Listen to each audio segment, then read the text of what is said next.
ما تقدرش تنعس مزيان؟ خليني نعاونك. أنا طبيب، وهذه هي الحقيقة على النعاس مزيان. كنظنوا باللي النعاس هو شي حاجة كتوقع علينا بلا ما نفكروا فيها، كندخلوا للفراش كان فيجو وخلاص بحال شي لغز. ولكن كاينين بزاف ديال الحوايج اللي تقدر تدير باش يكون النعاس ديالك فعلا مريح وكي يجدد الطاقة ديالك. واحد من الحوايج المهمين بزاف فالنعاس هو واحد الجزيئة سميتها الأدينوسين، كتصايبها ملك تاكل وكتبدأ تحيدها من الجسم ديالك ملي كتدير الرياضة، وملك تنعس الجسم ديالك يتخلص منها. إلا كانت عندك الأدينوسين بزاف فالجسم غادي تحس بالتعب، ولكن في نفس الوقت ما غاديش تقدر تنعس مزيان.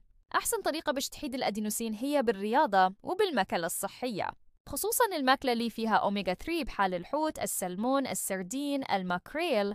تقدر تاخد المكملات، ولكن ديما كننصح باش تاخدهم من الماكلة مباشرة.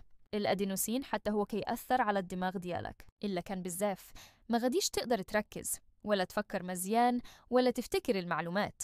دابا إلا كنت كتلقى صعوبة باش تنعس، جرب هاد النصائح وشوف واش غادي تعاونك.